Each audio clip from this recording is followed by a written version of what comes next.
Guys, what is up? I am Jax, joined by Matt Higby, the creative director of PlanetSide 2. We are coming at you from MLG Columbus. Matt, how are you doing? Great, man. It's awesome to be here. Columbus is a cool city so far. Looking forward to seeing the MLG extravaganza. Yeah, it should be a good time. And guys, don't go away, because after this, we're going to be re-airing all of day one. So Matt, you're the creative director, sort of the lead on the game PlanetSide 2. Yep. Can you tell our viewers that may have not seen the game what it's all about? Sure. PlanetSide 2 is a massively multiplayer first-person shooter. So rather than having matches where you have 16 or 32 or 64 players fighting for 10, 15 minutes, PlanetSide 2 is a persistent shooter where thousands of players are fighting with air vehicles, ground vehicles on these enormous continents. It basically is the largest online first-person shooter experience that you can have right now, and it's available for free. Yeah, it's a very epic experience. I mean, you can literally have thousands of people battling in one location, which is completely unique in the gaming world. Yep. Now, PlanetSide 2 has 3 different empires. We're going to show you a bunch of clips from our PlanetSide 2 show here at MLG called The War Report. These are sort of a best-of clips from our first, I believe, 27 episodes at this point. So let's go ahead and roll the first clip that shows all 3 of those empires. Here's Haven Outpost. It's obviously this main outside cap point is going to be the focus here. And we already see Traff coming in with a Galaxy. And they're getting shot at by someone, but so Haven Outpost has this bridge where the vehicle spawn is. So it's not an easy base to take because you are so exposed. All you have is this building right here that you can shoot through the windows in, and VREV taking out a Traff Liberator. Wow. So VREV going to be on the defensive now. We'll put BS on the defensive in this battle, and then maybe NC on the defensive in the next battle. But all right, TIW is going to be coming in, and they're going to be using this building. So TIW grouping up, ready to make the move out of this building. You have to do it together. As I said, this point is so exposed. It looks like TIW is starting to flip the point. So they're going to move their guys. They're going to have one guy, and they flip the point. So they're going to have one guy out there to flip it. The rest of them are going to stay in this building, utilize this cover, and 3 minutes, 50 seconds on the clock. Wow, and you can actually see Traff actually sending a few Liberators actually moving in there. But it seems as if, yeah, the TIW have managed to flip the point now. They are going to be maintaining control here. I do see a lot of the guys of the VREV outfit pushing in from that one location of the southeast, and it seems as if we're going to have a crazy battle going down at this small bridge here. Yeah, and I'm actually looking here. Look at all these soldiers. If you could switch to me real quick, you'll see so many VREV soldiers actually just funneling through, pushing their way inside of the base. I count at least 20 soldiers that are making their way in, maybe 15. I could be a little wrong there with the math. It's not my strong suit, but oh well. And you can see that VREV is now just swarming the base Zerg style. This is crazy. And TIW is holding them back. I don't know how they're doing this. The max control, absolutely phenomenal. It's max and NG support, as we've talked about on this show a lot. If you're a max, you have to have an NG behind you, and if you go down, you have to have that medic. But VREV all over this point. TIW just shooting to the left, shooting to the right. They're getting overrun, but it looks like they're able to hold it. This is crazy. I cannot even believe what I'm seeing here, Jax. And you know what? VREV is just going to go back for the onslaught once again. I don't know how long TIW can actually maintain this one here. And there's a Traff harasser that just randomly comes out of nowhere. Okay, I'll take that. Yeah, it seems like VREV just got stopped right there. And TIW still maintaining control. Dropping in on the point, flipping it. There's only a minute left on that hold for TIW, but it looks like they're going to get overtaken at the very last minute. Wow. You know, obviously, they're the low pop here, so they have to deal with these numbers, and they did a good job defending that assault, but Traff able to drop in and flip it for Terran. But it's being flipped again, Jax, again, and it seems like it might be TIW with it. I'm not even sure. See, everyone just died on the point. It's so hard to tell. So it is TIW, but everyone that just captured the point is dead, so the point's now vulnerable. And it's flipping again, looks like to VREV. This is a crazy, crazy battle, and this is what PlanetSide 2 is all about. Yep. And I just want to point out, too, that the guys of VREV do have some armor on this bridge, so they are going to get the control of the point, as you can see on the screen here. And look at this here, such great control. I think there might be someone behind him. Yes, there is. Taking some shots behind. Oh, it's going to be a heavy. Oh, it's a Max there.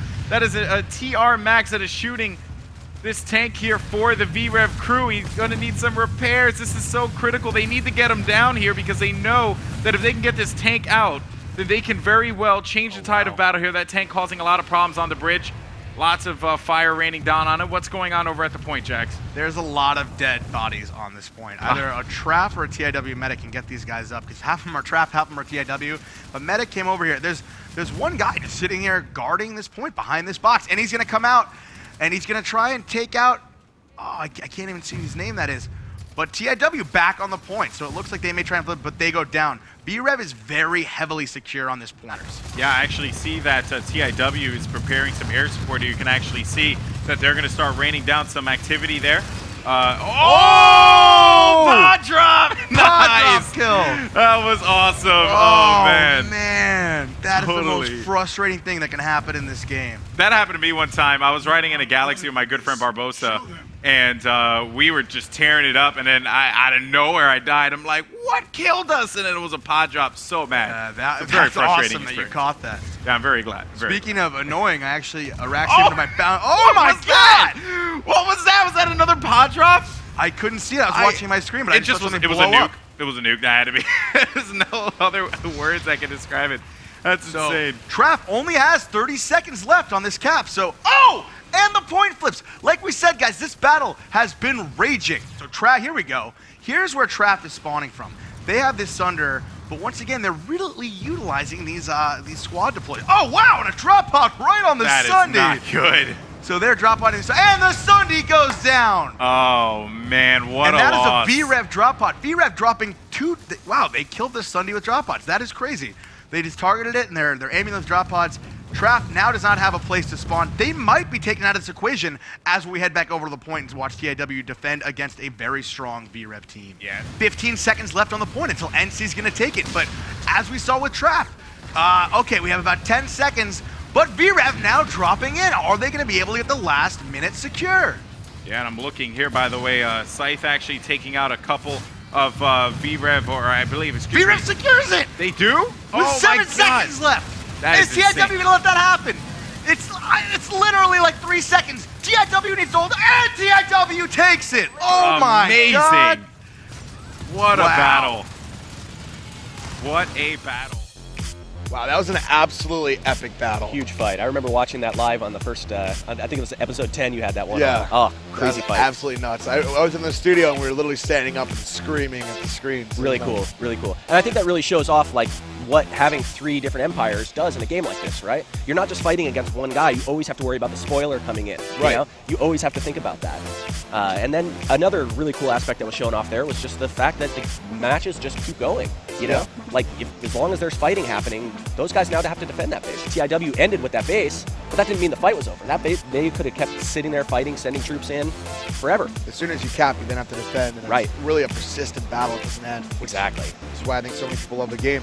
Can you kind of break down, we said there were 3 different empires. Can you kind of break down the differences between the 3 empires? Sure. So, I mean, right off the bat, each empire has access to unique weapons that have different kind of handling mechanics and sort of a different theme. Like the NC have the hard-hitting weapons. They have a lot of shotguns and stuff that really favor getting in close to be able to do maximum damage.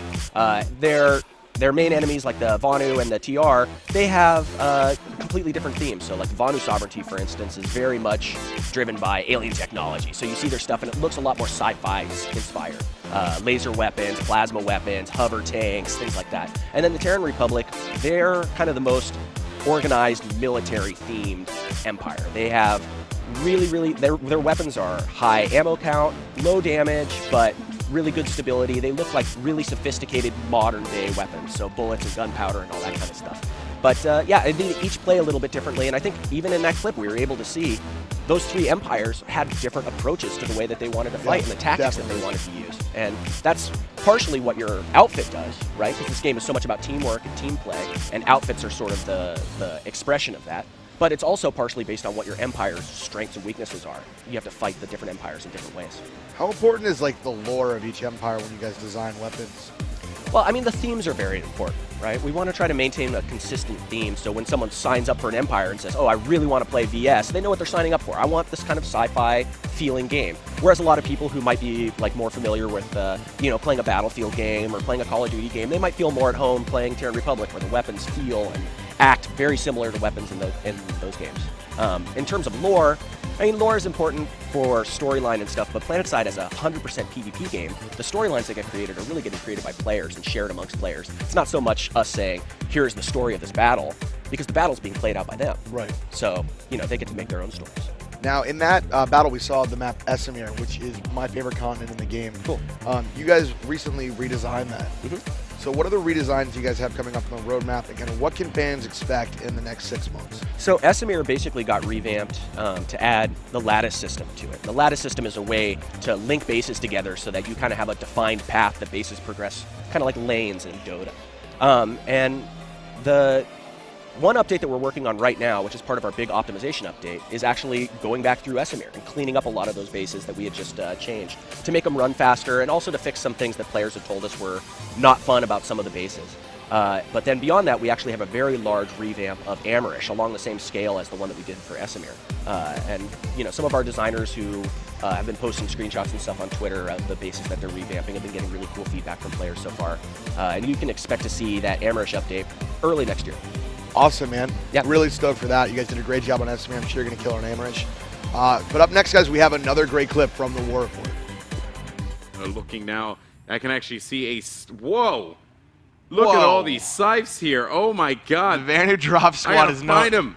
I gotta find him. Get ready for a huge ambush. Vanu Drop Squad is known for just massing scythes, so they're gonna have. Yes. I mean, no joke, they probably will have about 30 scythes incoming. Looking at this air here, these Nuck Liberators are just getting torn apart by these VDRS scythes. There's so many of them in the air. Now, how that's going to translate to taking a base on the ground, I don't know. But right now, oh wow, actually the Nuck Mozzie pilots are doing a good job of eating apart some of these scythes. But let's see, Nuck has some of the best pilots on the server. They're really good. I actually flew against a few of them the other day, and I got absolutely dominated. But VDRS in their scythes, obviously with all the air changes they made in this new update, the scythes are super OP, so they should be able to take out these Mozzies. I don't think I've ever seen this before, so this is definitely pretty cool here. Just this massive air battle that's going on here. A bunch of Mozzies going up against some scythes, and you can just see here that the Vanu just have full control of the sky. Pretty impressive, if I don't say so myself. The lone Reaver that I'm following, some NC flew over and he's like, what the hell is going on here? I gotta get out of here. He's like so confused right now. This is insane. I mean, they're taking some maxes There goes out. the convoy. Here we go. Let's see this convoy. This is what's going to be interesting. Let's see this convoy in action. All right, so I'm going to go ahead and find my convoy here as they're going to be moving in. They have a couple of Sundays. They have so many Sundays. Yeah, they have Sundays for days. I count 6 on my screen right now. Yeah, and there are more coming down too. Like there are more Sundays. They have a couple Lightnings as well. So looks like they pulled mostly Sunday. 10, 11. They pulled like 11 Sundays. But you could do like it depends on like the guns and all that stuff that they have on those Sundays as well, right? Because they certainly can be devastating, especially with like adequate anti-air and whatnot. Yeah, correct? you can use a battle Sunday for pretty much anything. So yeah, so the Sundays now are going to be pushing in here very aggressively inside of the base. And you know what? It kind of makes sense because you're really not going to use armor in this instance because it is a gated base, right? And you have to win. You have to actually disable this this front doorway here, this front gate, in order for you to be able to get this control. You are going to see VDRS now trying to push in Nuck on top of a building. The pressure coming in here from VDRS is insane. You can see, though, that they're going to be moving in quite aggressively, but Nuck still managing to hold them off. They're doing a great job of taking Nuck out. They're actually doing a better job than I thought with that Sunday push. But they have a ton of Sunders in. They have a ton of spawn points. They're putting a lot of pressure on Nuck. So a lot of Nuck guys going down, but they're still holding their own. Push Sipes now hovering overhead, trying to see if they can clear out the roof, which they managed to do so. And now the battle is going to be taken inside. Let's go ahead now and follow the inside action here, as there's going to be a bunch of VDRS soldiers who are just being taken out left and right. Now they're going to start their push inside and look for the top of the staircase here. They're going to have about 2 maxes as well as a couple NGs watching this one. Oh man, there was going to be a TR max right there. Nuck trying to best to hold the staircase down. Shots are going to be all over the place. Here comes 2 maxes for the VDRS squad. They are going to need some heals. Be on the lookout for that, though, as the pressure is coming here from VDRS, but Nuck is holding it off with a lot of poise. So yeah, they are trying to actually drop units on the top of the roof here, but they have some great coverage from Nuck. So Nuck is holding it down. Some light assault's not going to be pushing in. There is going to be 2 maxes waiting to see if anyone's going to be creeping their way right through the staircase. No one's going to be able to make anything happen there. You can see the shots coming down from these maxes. They're just absolutely dominating them right now. And oh man, every single thing that they do is just being thwarted at this point in time. Nuck's max is too strong here for VDRS to handle. VDRS looks like they're about to break in, by the way. I mean, VDRS is very close to breaking into this point. They are actually. They moved in here So really, the only thing they have to, oh my god, a sea of dead bodies from the VDRS. They're doing everything that they can to push inside here. Let's go ahead and see what's up inside of the control room. Just a couple of units trying to defend their one control point. Defend A. A few maxes here as well. Rockets flying in too. There's just so much pressure coming from all over the place. All of Nuck's supports are down, so their maxes don't have enough support. Their maxes are going down. VDRS took out the engineers and the medics they needed to take out. Now they're getting into A and they're flipping A. VDRS is able to get into A site now. Yeah, just a big push there by VDRS to be able to win that territory. Vanu came in force to push out this Nuck squad. That is very true. They had to because they were holding it down just very well. Yeah, they did a good job. They did very well. That was another epic battle. Really cool. Really cool. So these clips are definitely like the best of the war report. We're seeing some great battles here, so PlanetSide fans should definitely be stoked on that. Yeah. In that battle, we saw the use of both ground and air vehicles. Yeah, we kind of saw it transition, right? They were going for kind of air superiority at first, and then once they were able to clear out the air, then they were able to move in the ground vehicles. Absolutely. So, I mean, that's how a lot of fights kind of progress in PlanetSide, and you see these multi-layered engagements where sometimes all three vehicles, infantry, and air are all fighting intensely for an area. But then sometimes you also see like a large air swarm come in and basically annihilate everything on the ground. So you got to take care of that before you can really accomplish much on the ground. That was a cool example of a progression of a battle. How important that was really cool. How important are vehicles in sort of how you played the game? What role do they play in PlanetSide? So, I mean, in a combined arms game like PlanetSide, vehicles are sort of always a threat, right? And a vehicle, if you walk into a tank as an infantry guy, you're going to have a rough time with it. Right. So what we try to do is we try to make sure that there's plenty of areas for, I only want to play in vehicles, for those guys to be able to play kind of in the hinterlands, right? You can have these big tank battles in between bases where an infantry guy is probably not going to want to hoof it 20 minutes from one base to another base, so they're not going to be out there as often. And they can, have this little playground to fight against tanks and have an armor fight there. But then as soon as they start getting into the bases, it gets a little bit tighter. They might not have as much room to maneuver. Infantry can now pop out of a window, shoot rockets at them, and it becomes a little bit more of an equal footing for vehicles and infantry. Of course, vehicles that just sit out a couple hundred meters away and just start shelling into the base are still a threat. And that's when you need to start getting aircraft to come in and take care of those tanks. Yeah, it's cool. There's so many dynamics with the different possibilities in the game, and we obviously saw that in that battle. Yeah, and people really specialize too, right? I mean, PlanetSide 2 is a game where you can spend hundreds of hours trying to specialize your character. And we saw like those Nuck Liberator pilots and Liberator gunners are insane. I mean, they spend a lot of time playing. That's why they're able to be so successful there. And they can, spend so much of their advancement time in making that vehicle better and making it fit their play style better. Yeah, so I mean, I think that showed itself off really well there with those very high-skilled players with perfectly outfitted vehicles were able to really dominate, and it helped them control that fight. I think you see it the most in pilots, too. I mean, tankers definitely spend a lot of time in their tanks, but there's some guys that just fly in. Right. Inside. Yeah, I mean, you watch some of these streams with some of these great pilots, and it can make you seasick to watch it almost sometimes, but they pull off some incredible aeronautics. And we're seeing, I mean, sort of competitive PlanetSide evolve, and we're seeing some different strategies. And I think we saw that in that clip, some unorthodox strategies. For sure. Starting to come up. Speaking of good strategies, in our next clip, we have some really cool stuff. So let's go ahead and roll that. Check it out. And that Sunder is now moving up. So they're moving the Sunder off of that hill location. They're gonna, oh, wow. TR finally's got some Mozzies up. There we go. And what happened to the Future Crew air from earlier? It looks like it's disappeared. See that trap air absolutely eating the Sunder alive. Are they going to take it out? I don't think they try and repair it. I think it's still up. It's still up. So you got some clutch great repairs. energies on it. Two Basilisks shooting up into the air, trying to get these Mozzies off of it. But it is a fireworks show up here as this Sunder is getting chewed up. Gonna stay up though. Smoking at this point, but still there. They kept it alive. I mean, it's still getting hit, but they're keeping the Sunder up. This Sunder seems to be the only Future Crew Sunder that I see on my map, so it is so crucial to them. Looks like some Future Crew guys coming in here from the backside. They pulled a flank. The TR are focused on the other side. Some Future Crew guys coming in here from the other side. Future Crew definitely known for coming in the backside as their strategy. There we go. Medics coming up the hill. Oh, look at these guys. They're coming up here now. The thing is, they're going to have to get the revives off. They do not have a spawn right here. I don't know if you see any. There's a spawn beacon up, though, so they do have that. They do have the squad deploys. And they do have their medics. I mean, Future Crew has had such solid medic play today. I think their medics could be enough to take this. And there's a TR Max standing in here, guarding this doorway. One down in the doorway. Need to get a revive off on that. Get him repaired. They need to move in together. And I think it looks like they are grouping up to do exactly that. That's it. I can see some glowing medics out there outside the We're gonna doorway. see a big battle here Rockets coming in. as they try and come in this door. Oh, they're pushing moving in now. This Max is low here. He's got his workout out. He goes down. Both Maxes going down. Oh, Future Crew's pushing in 2 more Maxes here. Looks like their support's going down. The medics got to start getting the revives. There we go. You need those res grenades out, guys, because, I mean, right now they have a couple medics. Trap able to hold this room, Oh, look at that.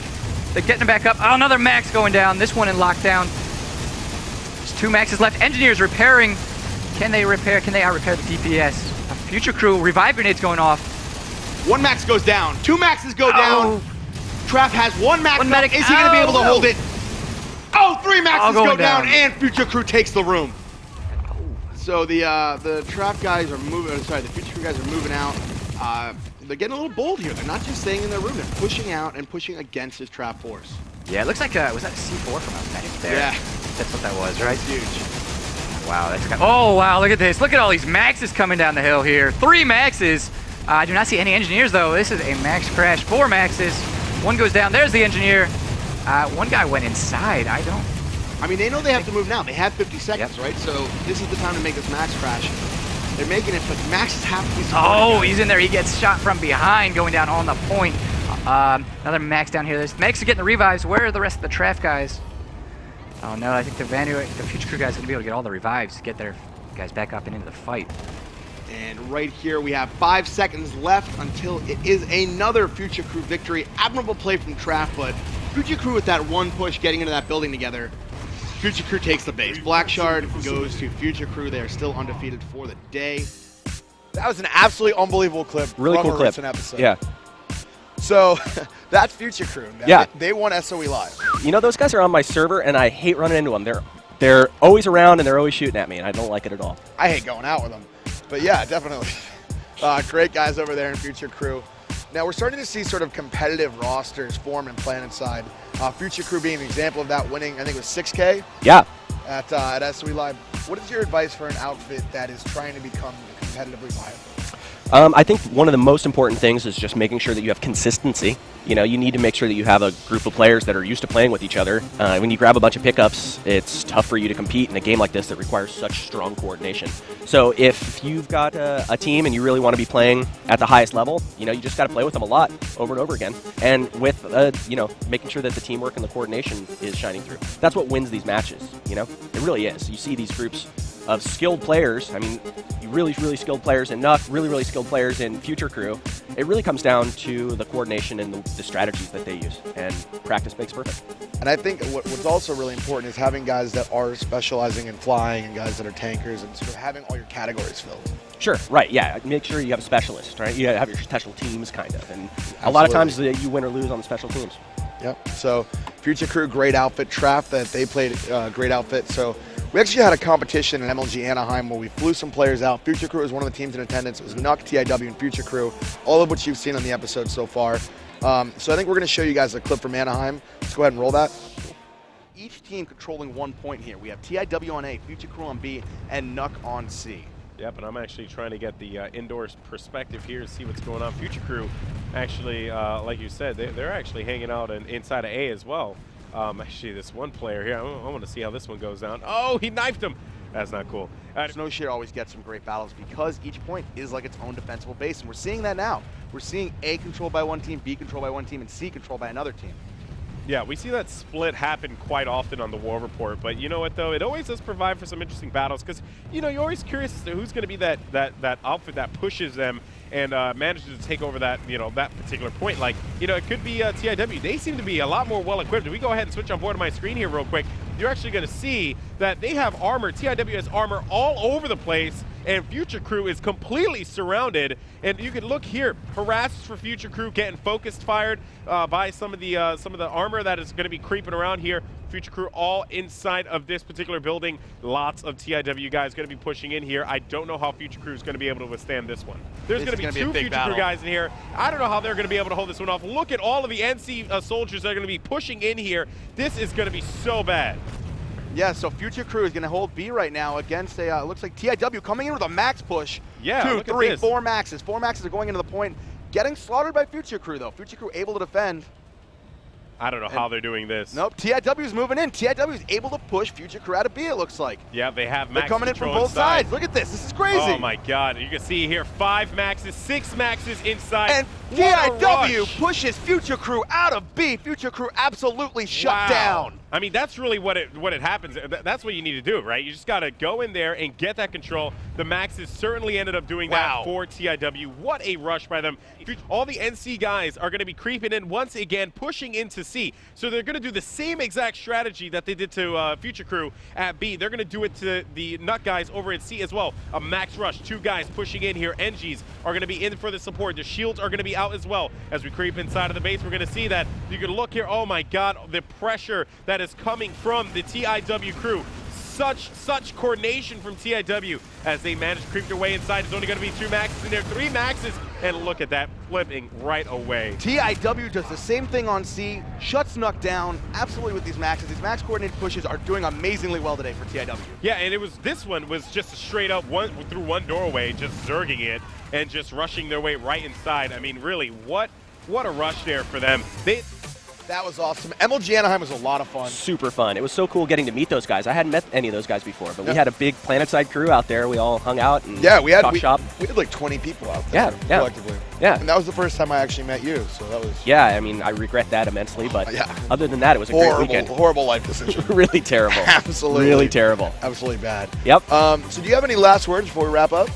Yeah, I mean, check out PlanetSide2.com. We just released a brand new update, so if you've tried playing PlanetSide before, but maybe it didn't run well on your PC or there weren't a lot of people online when you tried, we've just released this new update. The game is running better than ever. The fights are larger than ever. The game's doing really, really well right now, so the number of people that are logging in and playing every day should keep the fights huge. So now's a perfect time to check it out if you haven't had a chance to already. So free-to-play game. Go to PlanetSide2.com, download it, check it out, and let us know what you think. I mean, I think as a development team, we love hearing from our players. We love hearing from our community. I know you love hearing from the PlanetSide 2 community too, Jax. Love so them. as much as you guys can, send us feedback, give us feedback on Reddit, Twitter, wherever you guys want to talk about us. We would love to hear from you.